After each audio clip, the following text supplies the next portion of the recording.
El Luisón es el séptimo hijo de Tau y Queraná en la mitología guaraní. Sobre él recayó la mayor maldición que pesaba sobre sus padres. Su mismo nombre aterroriza. Este terrorífico ser se sitúa en la encrucijada de los caminos de la vida y la muerte. Es el monstruo más temido y odiado del engendro maldito. El Luisón, conocido como el séptimo y último hijo, es quizás el más temido de todos ellos. El Luisón tiene características que recuerdan a un hombre lobo. En las noches de luna llena, este ser toma la forma de un monstruo canino con garras afiladas, colmillos prominentes y una mirada penetrante que parece atravesar el alma.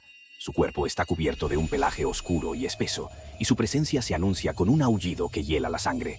Se dice que el Luisón habita en los cementerios y lugares desolados, donde merodea buscando víctimas.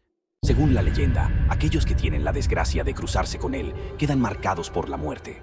Este aspecto de la leyenda lo asocia estrechamente con la muerte y el más allá, convirtiéndolo en una especie de mensajero de la fatalidad. A lo largo de los siglos, la leyenda del Luisón ha perdurado, adaptándose y evolucionando con el tiempo.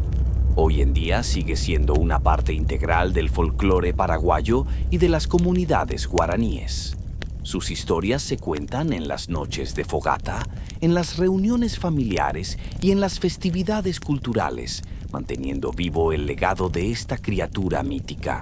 En las sombras de la noche y en los susurros del viento, el aullido del Luisón nos recuerda que algunas leyendas nunca mueren y que el folclore es un puente que conecta nuestro presente con el pasado ancestral.